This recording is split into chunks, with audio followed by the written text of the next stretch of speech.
All right, Tuesday club. We are going to get our drafting on Underdog going. Also talk a little hoops and of course get in the Week 10 NFL streets. Underdog also just launched the playoff best ball. Holy cow! Don't know if I'm in the frame of mind for playoff best ball yet, but we will discuss it here on the show. It's the club. Let's do it.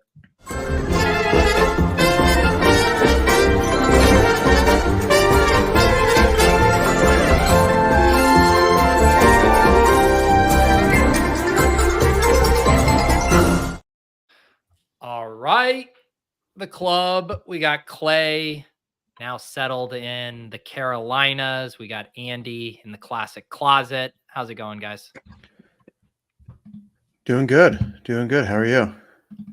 Doing good. Doing good. It's always like this weird lull between, the wake of week 9, finishing and then starting to set our sights on week 10 here. I've already been doing some of the battle royales to get a feel here. What about you guys? I'm great. Yeah. Just adjusting to a slower pace of life, but it's enjoying it a lot. So yeah, I'm trying to get my head wrapped around everything as well. Feel like fully settled now. So I'm ready for week 10. Week 9 I was close. I was dancing all around the right places, but I did not have any Stroud doubles in my life. So no Stroud, no money last week. How much different is your life right now? Like, can you walk to any restaurants or anything like that? Are you out in rural area? Okay. It's both. It's not so rural per se. It's not like this. The lake that we're on is like not. It's not like out in the boonies per se. There's definitely a lot around, but it still takes about like a 10-minute drive to get to stuff. And so it's a good incentive. Like it's so different. It's like we're not walking out for like coffees in the morning. We're not walking down the street to restaurants and dinners and stuff. But all very welcome change of pace. And we both my wife Stacy and I like to cook a lot. So. We've upgraded some stuff off the wedding registry as well. Got a fresh new espresso machine that's been an incredible addition to the house. A new little air fryer joint that I'm excited about. Never really messed around with those before. So yeah, man, we're adjusting well, I think. Nice, dude. Yeah, now you gotta. I would rather imagine that you're living like the full outdoorsman life. Like your new workouts are flipping over, tires, pushing tractors, chopping down wood. Yeah, what's the workout setup? Well, right now, still Peloton, although it is 80 degrees here today. So I'm so tempted to go hop on a paddleboard and get a little paddle in. The problem is it's like, dark at 5 o'clock. So that's not going to work so well. But yeah, they really, the lake is controlled by like an energy company in this area where it was like originally built back in the day. So during like the winter months, even though it's still, incredibly warm right now, they lowered a lot for some purposes relative to power and energy, I guess. So it's a little bit harder to get out there, but we'll make it work. I'm excited to get some paddling in. That'll be my preferred method of workouts. Very soon. Yeah, that sounds nice. I've never paddleboarded before. Is it like an actual workout? Is it? Yeah. All right. It was because you have to balance. You could do a very casual version of it, but if you get comfortable enough on the board, like it's an amazing like back, shoulder, like full arms workout. Really, to be honest, like the stability part is not even as much of the workout. It's like if you get really cranking and get some good form, like my uncle does it avidly, and over the last like 10 years or so, he's in the best shape of his life in his like 50s. Like he's shredded, and he just goes paddling and he's a very much like a water sports kind of guy. Lives down in the Charleston area now, but it's a great workout. Love that. Andy, what's new with you? How have the hoop streets been going? No NBA tonight, right? So you get a night off? Kind of. Yeah, I've been good, losing in NFL, winning in NBA as is tradition. I played like very little NFL this past week. But I think I'm going to do more this week. I've already max entered the tournament for tomorrow. So figured I'd get ahead of it a little bit. It was actually one of those interesting things. It's like a 14 game slate tomorrow. So it's really, really deep. And I don't know, just like literally none of the main kind of guys that you would see in these like tournaments was drafting today. And so I was like, all right, it's an opportunity to like get kind of weird and draft against people who like I literally never draft against, and like try to get some really unique combos, try to, hopefully draft against more casual players. And it seemingly was the case, like looking at kind of my exposures and how things worked out. You know, time will tell. We'll see how my lineups perform tomorrow. But Do you have with that big of a slate in 6-person drafts, do you find yourself randomizing your ranks a little bit more so you have, because I assume there's a lot of good players who go undrafted in this relative to some of the short slates. So whereas if you were just sticking to your ranks, you would end up with probably too much of one guy. yeah, I like, especially the 6th round. I don't think there's a ton of value in getting like really unique, you know, Yeah. drafting 4 guys from the 6th round or something, just because like what are the odds that you hit the nuts with that and the other 2 guys you drafted are the best guys? Like just the chances of you doing that are like so slim. I think you're better off just like playing the hits with those first couple rounds of guys who have a higher chance of popping off. But yeah, definitely like especially the last round. On a day like today, I was just like kind of every 15 or so drafts, essentially just changing who my first pick was of that last round. Like by Yeah. ranked 30 player, I would just pick a new player each time based on kind of all the guys who I had in that range from like 30 to 45 and who I liked and who I thought had upside. Because even though there's that many games, there's still like, there are some pretty clear tiers, I think. And obviously, any given night, who knows what can happen, but there are definitely some tiers where after like 28 or so, there is a bit of a drop off.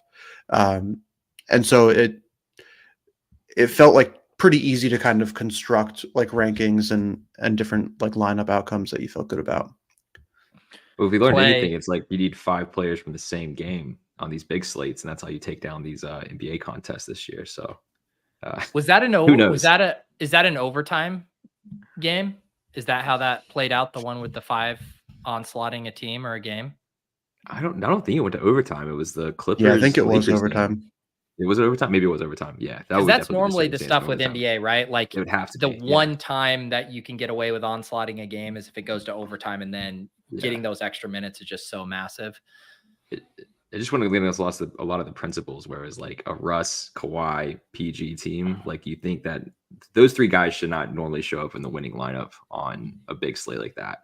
It would need to be like a 3 or 4 game slate for that to even be plausible in most circumstances. But you know, that's the beauty of NBA drafting. Yeah, I mean that it's kind of like, I mean, it's a very macro thought about all of DFS. Like you look at these trends and all of these things, and you know, X amount of lineups do this. Like you could look at Utical's winning Millie Maker lineup from Sunday, and you're Insane. like, how many times would a triple stack in a bring back win the Millie Maker? And the trends would probably look pretty unfavorably on something like that. But when you're in the like 0.01% outcomes, it's the kind of stuff that doesn't show up as part Yeah. of like a data bucket for this is generally Mhm. what wins these type of contests. So that's always like the push pull, right? Of chasing outlier type things, but also knowing you need to hit on outlier events to a lot of times win these contests.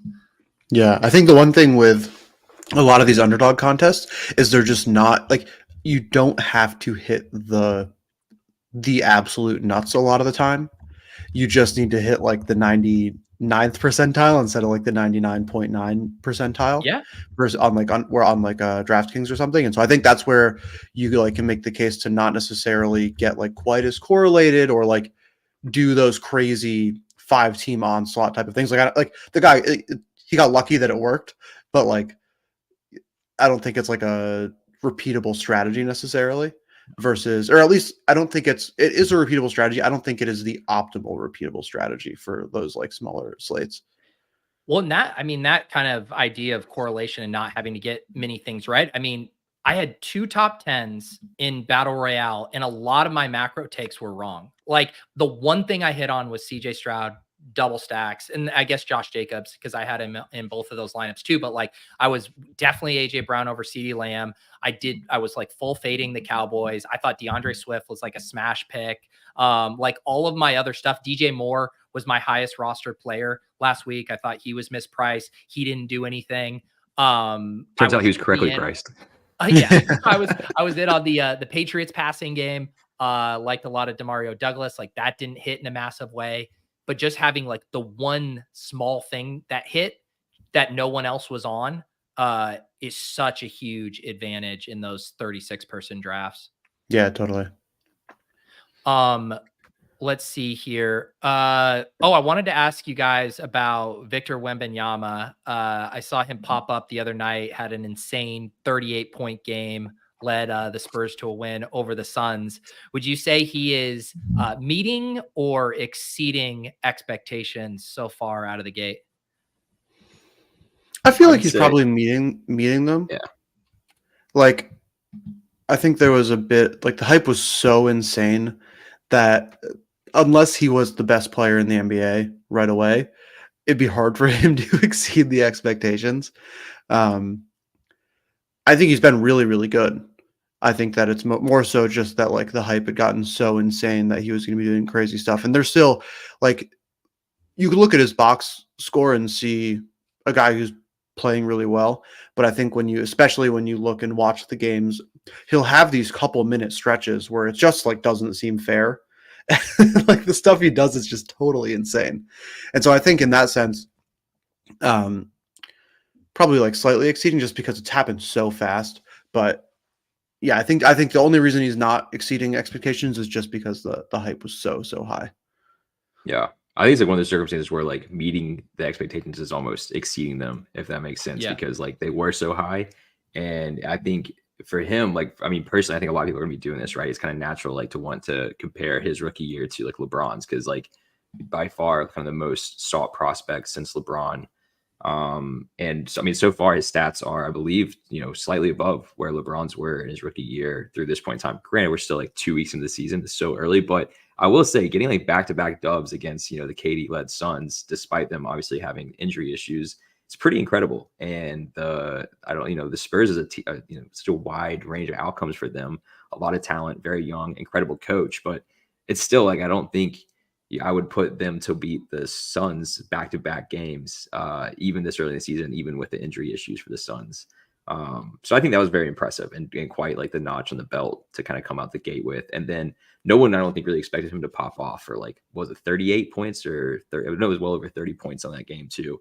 And so that's quite the start as well, because we thought the stocks were going to be there and everything, but for him to get the points like kind of uptick, like that's a great sign, I think, for him as well. And he's just doing ridiculous shit on the court. Like the photos as well are just like, they look like they've Photos been next to edited. Durant were just It's amazing. They look photoshopped, They legitimately. look photoshopped. Yeah. Yeah. It's like hard to tell like what the fuck, is this a real photo or was this edited? Like, I mean, who's to know there, but it's a beautiful thing. Andy, just looking at his box score, and tell me if I'm wrong, but he seems like a pretty volatile fantasy pick. Like just his minutes usage have been all over the map. Like last night, only 21 minutes, and then the game he popped off. He's playing 34 minutes there. I guess that makes it kind of fun, right? Because a lot of the NBA stuff is just directly tied to usage. It's fairly predictable, but he seems like he could be all over the map. Yeah, he's been a really tough guy in the Underdog battle royales. His ADP has always been really high. Even like for tomorrow, where there's 14 games, so there's a ton of really good players, he's still going at about 15 or so, 14, 15 overall. That most recent game where he had a lot less minutes, it was a really, really big blowout. They just got totally crushed. And so I think that was a part of it. But yeah, I think like he feels like someone to me where I've been generally fading him in tournaments so far, but just like one day he's going to drop 80 fantasy points and just totally break a slate, and and then he's just going to, be the one overall pick the next time or something. And so it's kind of just like waiting for that to happen. And it just feels inevitable with how he's been playing. And so like I've kind of stopped fading him. Like going into tomorrow, I think I'm actually slightly above the field on him. Yeah, like just barely above the field. It's not a perfect analog, but just, hopping in drafts this week for NFL and seeing where some kind of like early ranks are coming in, like that's kind of the Jahmyr Gibbs problem this week, where he's not actually going to project very well. And if you're just sorting by projections, like he's being way overdrafted, and yet anyone can tell a story about his ceiling in this game against the Chargers. And I do think you're right, Andy, that in general, you want to be fading that because the underdog market is a little overconfident in how often he hits that ceiling. And yet it's still so fucking enticing to be like, your Gibbs can drop a 30 ball in this spot. I don't want to be full fading that. So it does make it really difficult. And I feel like Chris Olave has been that kind of previous weeks where it's been like so sexy, perfect spot, all these air yards. And it's also like, he's probably being overdrafted relative to his volume right now. Yeah. What I've found in like with Wembanyama, and I feel like this happens with a lot of those guys as well, like Gibbs or, there's a different guy every week for NFL, I feel like in those types of situations is someone who you can like maybe not have ranked at ADP or like draft them at ADP, but draft them like a little bit higher than your projections or like pure statistical rankings go, and you end up getting them where they slip. Like I this was a bit of an outlier, but like I was able to draft him today at like pick 24 in one of my drafts, which was like really, really late. But like every once in a while, you'll get a bunch of people who are like, "Oh, Wemby's overhyped. He's he's too volatile. I don't want him." And if everyone in the lobby feels that way, you might just get lucky and get him really late. And that's where it feels really good, where you're like, the risk is way less if when you get one more really stud blue chip guy in front of them. Yeah. And it's like, you think about the analog to say, like, if you knew the ownership projections for like salary cap games on DraftKings, right? And you're like, I'm not playing that guy at 40%, but I guarantee there's a number threshold where I get to, I'm like, all right, what about at 10? What about 5%? What about 2%? You're like, oh yeah, no, for sure. And it's the same thing with an ADP. You're like, I might not take him in the second round, but you're going to give me him in the third, the fourth, all of a sudden the calculus completely changes. So I do like that idea of being price sensitive, but you're ultimately going to end up coming in underweight on those type of really volatile plays. It sounds like. Yeah, but then you like hopefully have really good like closing line ADP value when you do have them. And so it's like kind of leverage against the field where it's like, I don't have as much Wemby as you do, but I got him 4 picks past ADP on average versus everyone else who was, taking him at ADP or higher, which is like a nice kind of counter to it. Reminds me a lot of like in some respects, like showdown strategy on Redacted, where like you think about like a player's like roster percentage like in the flex versus captain, and sometimes you want to make that bet on just rostering them in the captain spot to kind of get some leverage on the field. Like if it hits, I'm taking like the pure upside case in some respects, because like I don't want to like just trot them out there in the flex where more chalky situation and not capitalize on the upside. If I got them, let me get them in the right spot, and I might have them less frequently than the field, as you talk about with the drafting perspective. But yeah, I think that's pretty cool. Not to derail us too much, but I realized like last week I was going to ask Andy about a little bit of a crypto run that's going on. And then we just got distracted talking about football at Hoops, but it seems like things are still pumping a good bit. I even saw the crypto punks are having a little bit of a resurgence after what was it? The Bored Ape guy market bought a crypto punk, and that sent my headphones are cutting out. I can't hear you. I'm going to, give me 1 second. Right when we go to Andy's crypto corner, he's getting something is fucked with my laptop. I think I need to buy a new one, honestly, which is disappointing because this isn't that old. But that's the reason I changed headphones earlier, is they were like stuttering a lot, and I was like, all right, let me change to these ones. And it wasn't any better, but I was just like basically lip reading to tell what you guys were saying when it was stuttering, and I just decided it wasn't worth doing that anymore. He's closed captioning on StreamYard. Yeah, I can hear you guys. You sound fine through my computer. It's something with the Bluetooth on my computer's like fucked. Sorry, what was the question, Pete? I got the crypto's doing well, seems to still be doing well. NFTs, is this something you've been tracking a little bit? Yeah, did you see the Simpsons episode thing? I saw your clip that you posted. Yeah, it was pretty funny. I mean, I didn't watch the whole episode. I haven't watched Simpsons in a long time, but yeah, like NFTs in general have been doing decently well. I mean, crypto as a whole has been doing really well. It's been a little surprising to see NFTs follow on so fast after the Simpsons episode. Springfield punks were released, and they've done very well. Or they like went up a lot and went down a lot. That's hilarious. But yeah, it seems like there's just like a lot of excitement back in the crypto markets right now.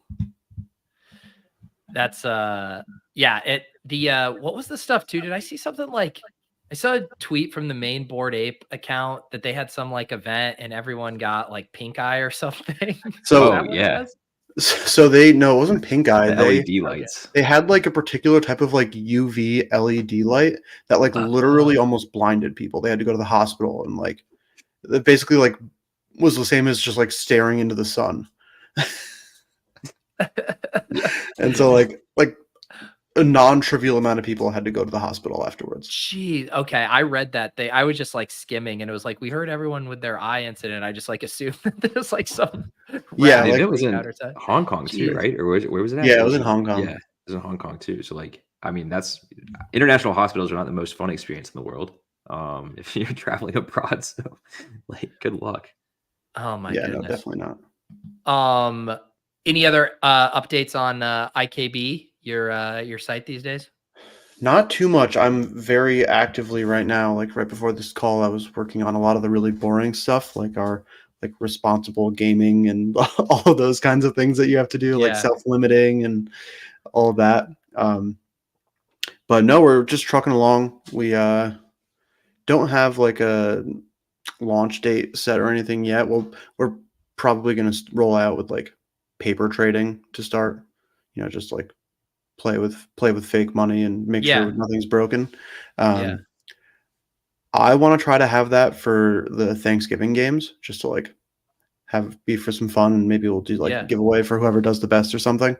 But yeah, we're getting pretty close. We have like a lot of the baseline of the website kind of all wired up, and now I'm handling all the really boring stuff that is harder to mess up, and then Nate, my co-founder, is doing like the actual gameplay side of things that I would definitely mess up if I had to do. Nice. Well, keep us posted. I'll definitely get in some free Thanksgiving contests. Speaking of contests, the Underdog lobby is full. We got all kinds of stuff. I figured there's lots of different places we could start. I was thinking goal line stand would be a good one this week. That 12-person contest is rake free, which is always a huge bonus there. Only $9. And then I'm definitely going to pile into the dog bowl this week again, but I kind of like using the goal line stand to get my bearings a little bit more and get some reps in there, rake free reps. So you guys want to do a goal line stand? Let's do it. All right, sweet. Plenty of room here if anyone wants to draft with us here. This is the other nice thing about this too. Much smaller contest, 3,000 entrants here. Obviously a smaller top prize, but a much better chance to realize that's kind of nice. Your edge. Yeah. While we're doing this, I know, Clay, you sent us in DM right before we got on here that the way too early NFL playoff best ball dropped on Underdog. And you guys have any hot takes or quick thoughts before we get into this week? How the fuck you draft playoff best ball in week 10? No, I mean... So I don't know if anyone like has theories about this, but I was thinking about it because I drafted a lot of the way too early best ball last year. Yeah. I think like the right strategy is basically just like only draft players from the teams who you feel like basically 100% confidence are going to win, or like guys who, or unless you have like really strong conviction in a team that's going to make the playoffs. Because I just feel like having those dead players is just so brutal in those first couple of weeks. But I don't know. I'm pretty curious to see.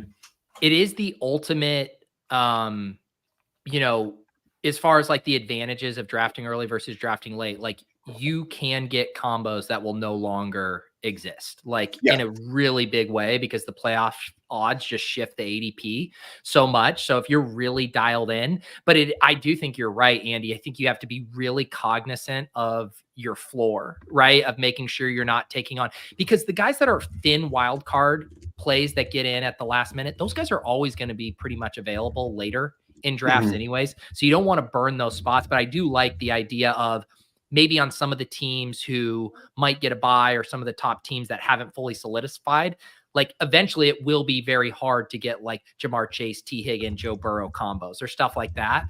Whereas when there's a little bit more uncertainty, you can kind of get some of those. So it's definitely can go both ways. Yeah, I think just like basically trying to draft super teams is like probably like I think thinking back to like last NFL playoff best ball, like players, I mean, it was different wide receiver core, but like a lot of like the Chiefs wide receivers started out playoff best ball drafts like so low, basically free. And by the time it was like guaranteed that they were going to be in the playoffs and like basically the player pool had shrunk so much from teams being eliminated, like it became way harder to stack those guys and like build teams. And I think just like taking advantage of that wider player pool to build out rosters that you like feel are actually very, very live. Dude, Is do you like know an what I was interesting just way to go. realizing? The Chiefs are obviously like the most frustrating fantasy team right now, but they Yeah. are like the perfect playoff best ball team. Yeah, There's they are. Oh, yeah. 9 different ways you can go and going to be so many unique angles, and all of their ADPs are going to be suppressed because no one knows which one to select. I think that's going to be very fun for late round, because if you can nail the ancillary KC playoff winners, like that's going to be such a massive edge. Yeah, if you can nail the, MVS 2 touchdown game Yeah. guy. I also think too, like it's an interesting thought exercise to be like, all right, well, right now the Eagles look kind of like the runaway favorite to maybe get the bye in the NFC side, right? But like their schedule is going to get a little bit tougher. So like, is there going to be hesitation for people to draft Eagles because of that? Or are they going to just be like, screw it, Eagles are a lock to make the playoffs essentially at this point in time, going to draft right away? Like, I wonder how much ADP will vary over the coming weeks for a team like that. Whereas like the AFC is way more wide open, and you could like currently the Chiefs being in, first, I think still after that win against the Dolphins, but I don't know. And then you got a team like the Bills that's technically like on the bubble, but we would all hope and admire that they would make the playoffs. I think that's a good take, Clay. I think my macro, if I started hopping in some of these, would be to really prioritize the Niners and Eagles, because their path to the NFC Championship game is just so much easier than anything the AFC West teams have to contend with. Because it's like, Yeah. you got the Chiefs, the Bills, the Ravens, you got the Bengals, who are the hottest team in the AFC right now. You still have the Dolphins, who no one wants to face. Like, there's so many ways I could see The Browns that defense could breaking. win a nasty playoff game where it's cold and rainy and For they just sure. beat the shit out of whoever they're playing. Yeah. So I think you just have such a higher probability of getting at least 2 to 3 games, and the Niners could be that sweet spot, right? Where they're the Yeah. best team, but they still don't lock up a The bye bye. necessarily. Right. And they've been without Deebo Samuel. They just traded and beefed up their defense. Like, they seem like a great target in these And like they're drafts. tied with the Seahawks for the division right now, but they're so much better than the Seahawks, I feel Way like. better. Yeah. Man, this is Lions, definitely a good shout out. They're probably the Yeah. 3rd team there, and Sammy giving some love to the Chargers. They're probably on the fringe there, but man, I don't know how much faith I have in the Chargers these days. Not in the playoff scenarios. I'm not super keen on the idea of the Chargers. They just don't seem to have that gumption to, win some playoff games like Speaking of the that. Chargers, I was really proud of myself. I didn't watch a minute of the Monday Night Football game last night. I was like, I'm not watching another primetime Jets game. I'm not going to do it. No one can convince me. And I never Dude, turned it on. I was really You know proud. what's sad is like it was a game that felt like it was so close to being an actually like good game, and the Jets just did Jet things early on to what do I want to do here? Yeah, we're off to the this is already races in disgusting. this goal line stand. Andy had the 1-2, took CD Lamb. I had the 110 and took Mark Andrews. Now Clay is on the clock at 111. I don't feel great about my 1-2 CD Lamb, but I really don't know who else. Like, it feels really, really flat after McCaffrey. The only thing I do think CD Lamb's the 102. I think Eckler should probably be the 103.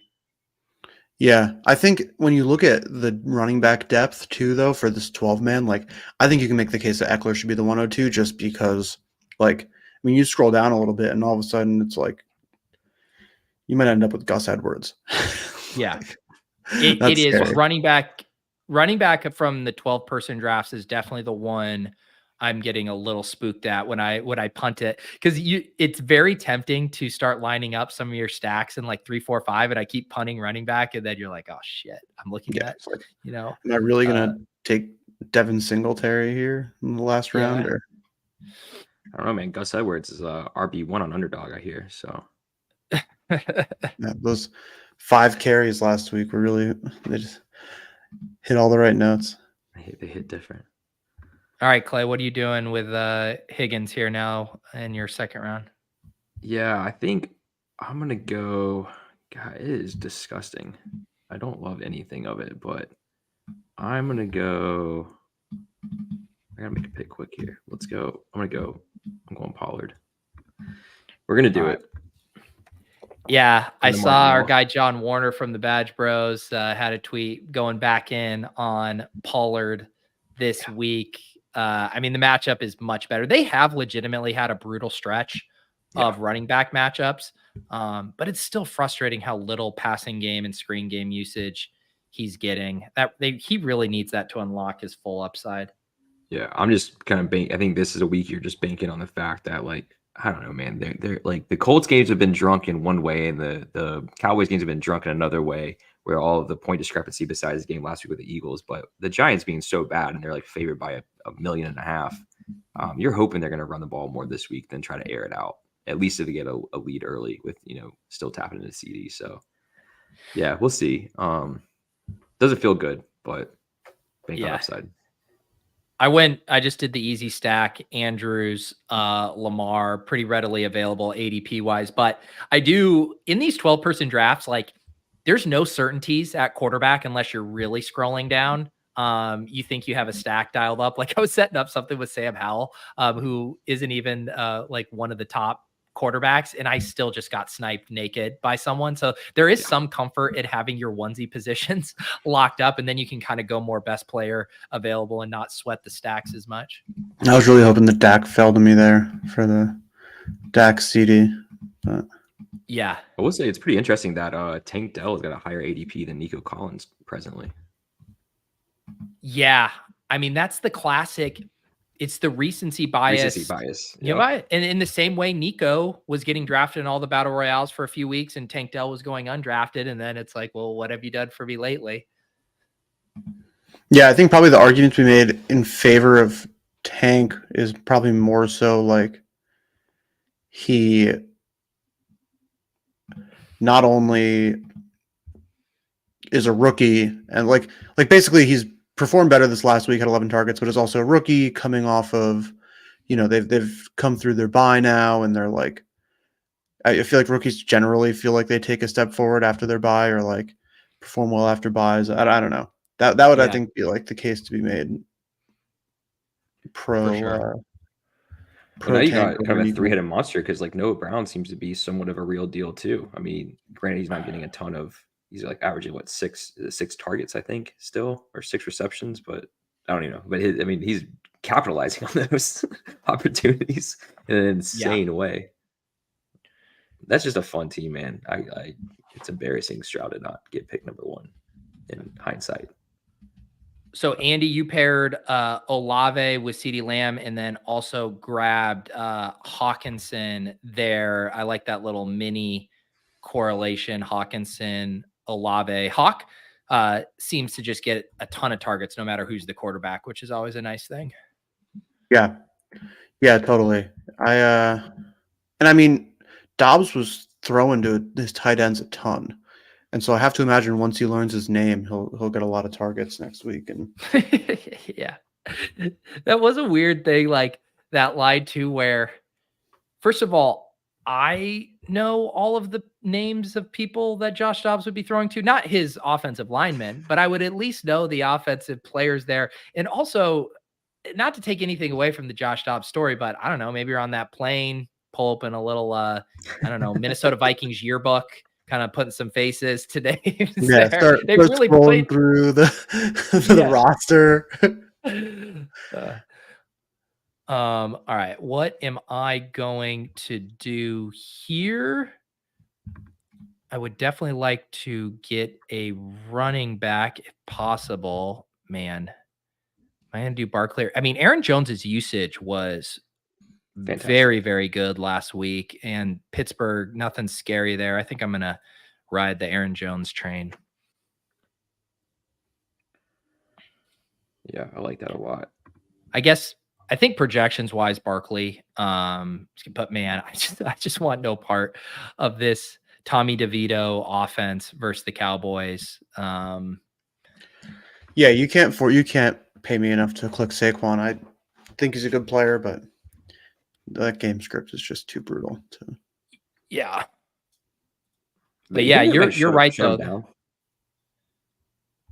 So Clay, you got Stroud here. You gonna stack that up? You got Yeah, two stacking it options. up. Yeah, go with Yep. Nico. I'm going Nico. I just, maybe I think it's a Nico week. So Yeah. it was everybody week last week, but just I don't want to buy into the tank too much here. So I'm going to stack them up a little, bring back on my Higgins share. I like Rocket a lot this week. Yeah, It's a I'm great very game much. environment. I'm very excited about that game. Me too. I'm gonna keep. It might be some loading up. Geno, might be some Geno time this week. Finally, breakout. Yeah. Yeah, Geno's looking like he's going to be a good battle royale pick as well because he's right outside the top 6 quarterbacks. Howell too, honestly. Most of the early ranks I've seen too even have Howell ranked ahead of Geno as a quarterback play this week. I'm always a little more squirmish on the road, but he's slinging it so much it just doesn't even matter. He's had damn near 40 pass attempts, if not over, like last 4 weeks, I believe. Aside from that 128 attempt game a couple weeks back, but Kyler scares me. Do people think he's actually going to play this week? He is. He was just activated to the 53 man. Okay. And they've already. Jonathan Gannon has said he's going to play. But haven't you heard that the new Call of Duty comes out on Thursday? What's that, Clay? The new Call of Duty evidently comes out on Thursday. Oh, that's not good. Yeah, it's not good. So interesting timing there. It's getting released the same week that he comes back from injury. Yeah, but Mookie, he's starting to get drafted in these at like QB 10 to 12 range. He's not getting drafted in battle royales at all, but is a last quarterback option in these. It's a nice matchup. Yeah, I think you can make the case that he should not go completely unowned in battle royales. For sure. I think he's going to be like the last week's version of that in battle royale was Deshaun Watson, who is going completely undrafted despite projecting pretty well. Obviously it didn't work out. But yeah, I think Kyler in the 6-person drafts is going to be a very nice play. Yeah, I don't even mind like naked Kyler in some respects, just because like, I don't know, if he's healthy enough to come back, you got to imagine that he's feeling spry enough to run around, and they don't have a whole lot of, opportunity for him to create with other guys in the team. So maybe he just runs a shit ton, just says, fuck it, I'm scrambling. Well, like we were at the 4-5 turn here. I'm kind of surprised. So like here, this is a fun one to talk through. So Vanny user here, just double tap Dobbs Addison. What would you rather have, Dobbs Addison or Kyler Marquise Brown? Because that was available too. I think it's Kyler Marquise Brown. I do too. I do too, especially against New Orleans. They're a real enough defense for me to not. The thing about Dobbs is his best asset is more for his own fantasy value because he's rushing so much and he'll get those goal line carries. And not saying that you don't want to stack him. Like if you're winning a tournament with Josh Dobbs, you're probably wanting to stack him, but I still think he's more like mid QB2 range, where Kyler, I think, is a top 12 quarterback on this week. Yeah. Also too, like, if you care all about the cornerback matchups, and Lattimore being somebody that people respect within the industry, I would reckon that like I would much rather have him paired with Hawkinson than Addison. But I don't have all the data to back up that take because maybe they're great against tight ends too. Yeah. Andy, you got the Derek Carr stack there with Olave, the Hawk bring back. Also got, I'm surprised Tank Dell fell that far. Me too. I wasn't going to take him. I was going to take, I was actually going to take Marquise Brown there and give myself a little bit more optionality at quarterback and punt quarterback another pick, but I feel like any of the running backs at this point will be available, and Tank Dell dropping that far felt unique. I think too, you see what J Nation, and this is kind of the issue with taking like Joe Burrow in the first round is obviously Chase is off the board. You miss out on Higgins, and then you're forced to take Tyler Boyd because you want some stack equity there. But Tyler Boyd is definitely overdrafted relative to Amari, Christian Kirk, Tank Dell. Kind of puts you in a bad spot when you then have to force that stack. I probably would have just punted the stack until the last round and done Irv Smith is probably how I would have done that. Just because I think there's too much opportunity cost passing up on some of those wide receivers with much bigger market shares there.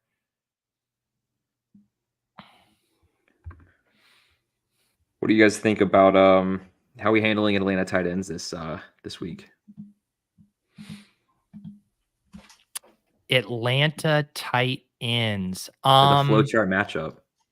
Johnny's RB1, so maybe we get some Pitts action. Yeah, it's always the answer is always Jonnu. It's got to be Johnny, right? Yeah. Yeah. Like this is what Arthur Smith has done to us. He has the chat saying Jonnu and Tyler Algier. It's like we've all decided why fight it? Why fight it? Just play Jonnu and Tyler Algier, and then you can't tilt. Yeah, no kidding. I also kind of like I'm gonna throw this out there because I don't normally want to play Q tag, but Arizona is so shitty. Like Drake London with a Q tag, and I can swap him out if he sits. I think it feels like a good pick here. I definitely want to scope the injury reports on him. It didn't seem like he was like in any risk of getting placed on IR or anything like that. No, it did not. So I'm going to take that, and then hopefully I can swap to a decent player. And yeah, let's damn. Now am I going to go 2 Atlanta players? That feels disgusting. I do really think in these, like the over correlation, I think is very, very viable. Yeah, Atlanta's so bad. Like, let's just. All right, it's Johnny's season. Do we know if James Conner is going to play this week? That one, it's funny you were talking. The reason I know is I was just writing up both Cardinals for the Fantasy Life newsletter tomorrow. When I was reading the quotes from them, they're saying like they're going to ramp him up. He's eligible to return. I think it seems like maybe less than 50% chance. I'd put it at like a 30 to 35% chance he plays this week, but I was kind of leaning based on what I was reading it that he wasn't going to suit up and then he'd be maybe one more week away, or he suits up and he's kind of limited kind of thing. But I don't think here I go drafting Najee Harris. That's gross. Although though, he literally had the best run of his life last Thursday in primetime. So yeah. Yeah, it's an interesting spot then here. Actually, like it doesn't feel quite as gross as I thought it would. Like you have Alexander Madison, Najee, Jerome Ford, and the one guy who I like kind of like low-key interested in is Antonio Gibson, just because now with Washington's defense being even worse, like they're just going to be in so many passing situations that he could there could totally be a week where he has 10 catches. I was thinking about that, Andy, and I was thinking like with like bringbacks and stuff for that game because it's one I'm thinking about a lot, where I don't mind Brian Robinson with Geno doubles because the Seahawks do need to get pushed. And if they're having success on the ground, the Commanders would maybe lean on Brian Robinson. But if you're playing like Sam Howell stuff or want to play like Kenneth Walker, like I think like Kenneth Walker and Antonio Gibson together is like a pretty spicy pairing just with how polarized their usage has been relative to game scripts. Yeah. Do you know what's wild, guys? Trevor Lawrence is going to go undrafted in this. That's nuts. That is crazy. And Kyler. God, you know what's funny is my best BR team last week. I took Taysom Hill at quarterback because I got iced out of every single option. I was like, screw it, it's leverage on Kamara and Olave, and it cashed. Yeah, I mean, I understand people are afraid of the Niners defense, but the Jags at home in a game that has a really nice total. I think that's maybe too much galaxy braining to be fading Lawrence in a 12 person. I agree. All right, let's recap these teams. Andy did stick to his word and took second to last pick, Najee Harris. Clay loaded up on his Falcons to end, Drake London, Johnny Smith.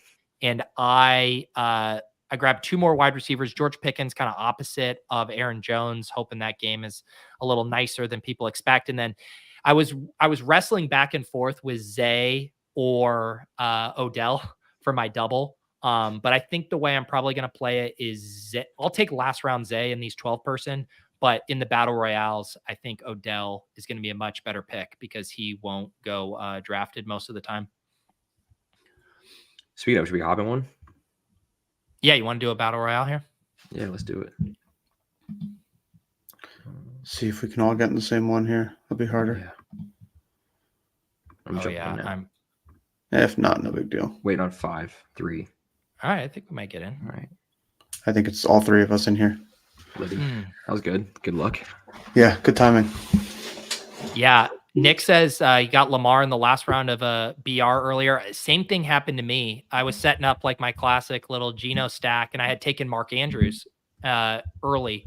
And then I'm sitting there and I was going to click Geno, and I was like, wait, Lamar is available. I'm going to stack up Lamar with late round Mark Andrews.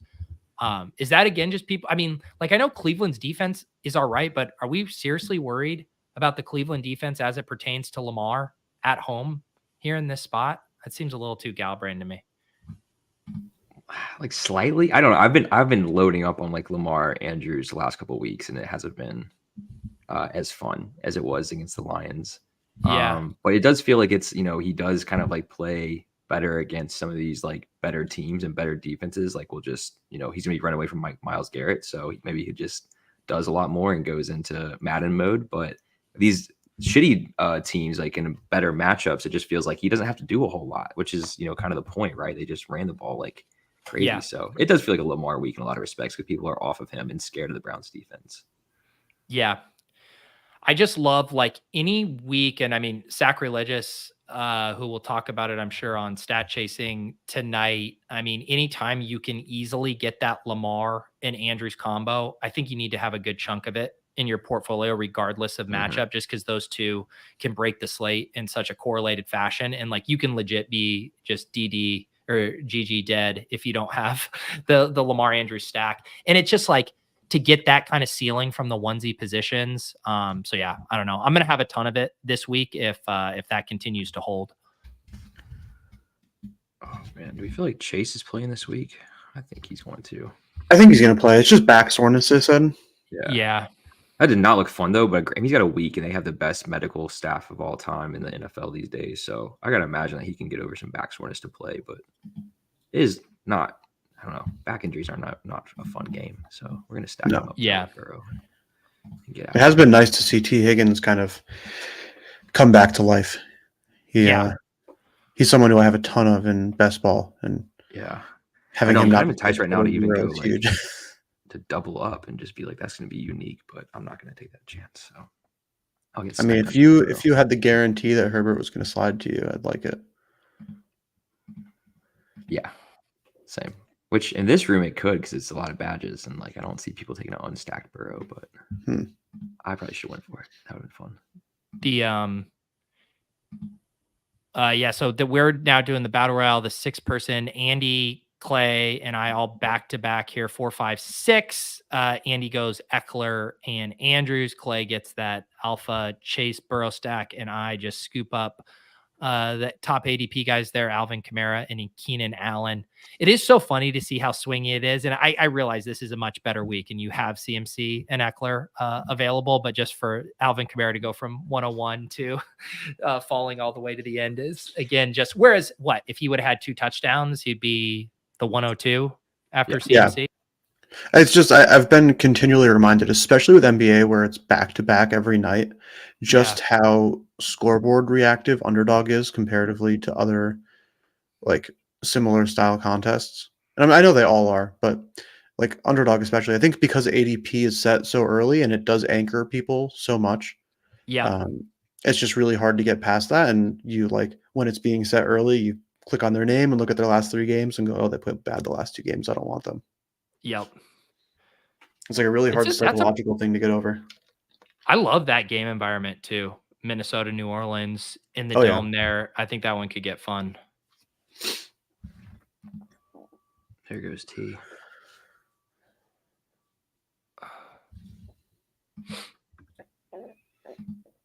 Were you trying to get the double, Clay?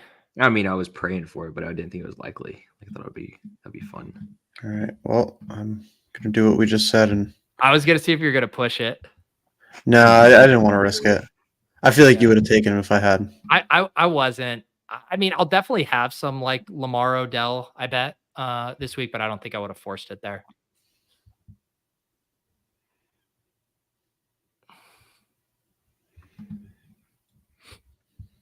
I'm gonna go. Let's see.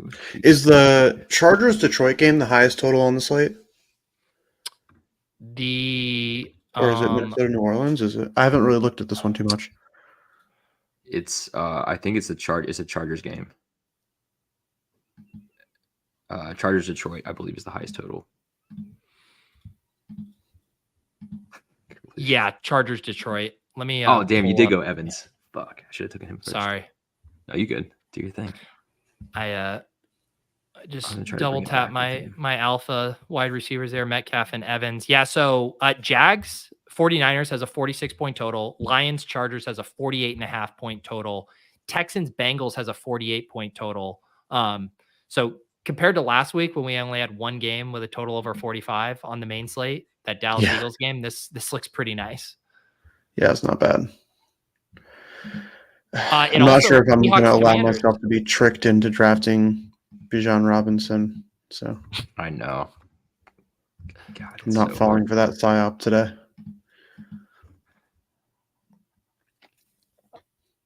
Yeah, it'll be funny to see how far he falls. Pierce isn't coming back this week, right? He's still out for a minute. Q-tag. Pierce? He's Q-tag, I think. Yeah. I don't know. That's a know. gross running back room there. It's so sad, man. He's one of my favorite best ball selections. I just thought he was like gonna get the work and talent, but yeah, this was definitely a year in best ball where avoiding that dead RB dead zone was very profitable, I feel like. Yes. Other than David Montgomery. Yeah. I mean, even like it's such a long season. Like Kenneth Walker was smashing and from the dead zone, and now he's looking kind of dicey. Like all of these guys have their moments for stretches, except Dameon Pierce, who's just been and Miles Sanders. Yeah. And then you'll get guys like, Pacheco, right? Like he's probably slightly paying off his draft He was cost. a late dead zone too. You could get him at like 90 sometimes. Yeah. And he's not killing you by any means, but he's more just like a higher floor than a ceiling guy. But it's crazy how much they don't use him in the red zone. Like, I know. Just how much the Chiefs don't run in the red zone in general, I guess. I'm still not going to fall for it.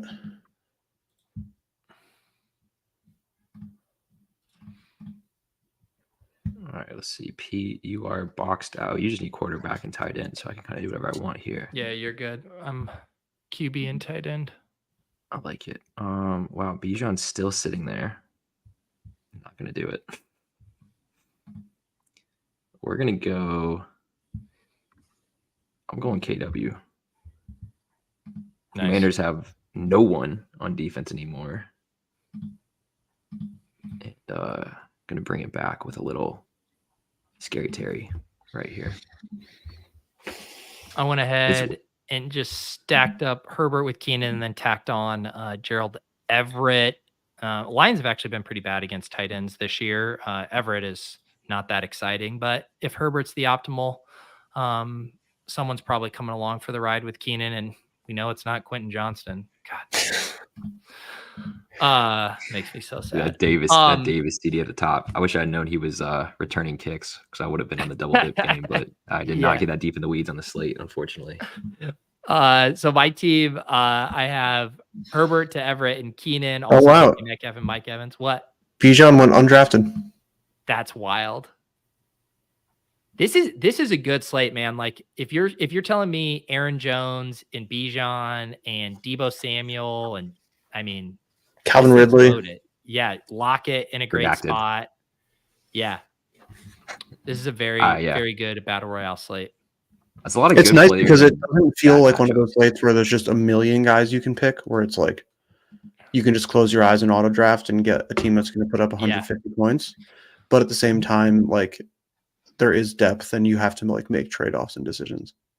Yeah. And when it is so deep and like guys like Bijan are going undrafted, it does start to make some of the players like that are 4th and 5th round guys. Like I like Brandon Ayuk. I like Olave. I like Evans, who I just took here, but they like when they're going to have 100% drafted rate relative to say like George Pickens, right? Like George Pickens can do a Chris Olave impression, and he's going to be drafted sub 5%. So those are definitely the things to look to exploit this week.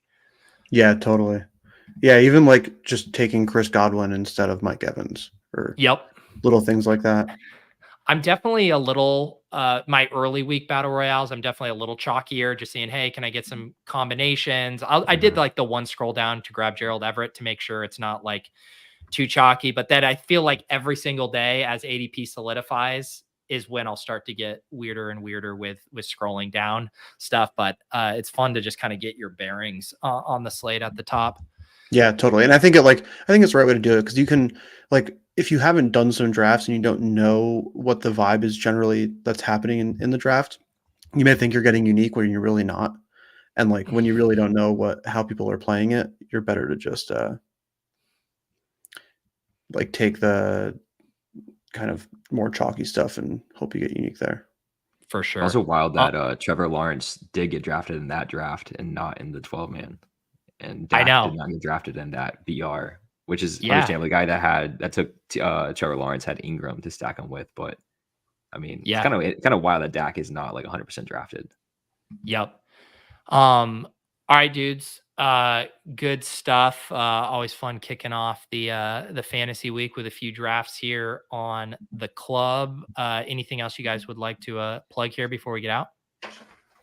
No, not too much. I'll say while we were doing this, got a text from Nate that we should be ready to go in a couple weeks for at least our beta stuff. So if you want to try it out and have some fun, go to ikb.gg and register with your email.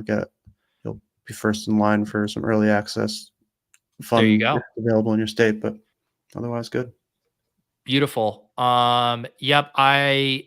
Check out Stat Chasing tonight if you guys are Ship Chasing YouTube members. Otherwise, that'll pull up. That's another really good like first primer for the slate. Drico and Sacrilegious kind of going through all the usage trends. It's very helpful if you're doing kind of early drafts before ranks and everything are dropped. And then I will have the Swolecast tomorrow night, and then just kind of the usual schedule. Also with Ship Chasing, we're having it's a gross Thursday night game, but we have booked a very fun guest, Robert Mays from the Athletic. Oh, nice. Is going to be joining us. He is a self-loathing Bears fan, so that will be fun to have him on there. Hopefully we get Justin Fields. Like that game could actually be kind of fun if we get Justin Fields. I've been listening to Robert since when he was on the Ringer podcast years ago. I'll just tune into that one.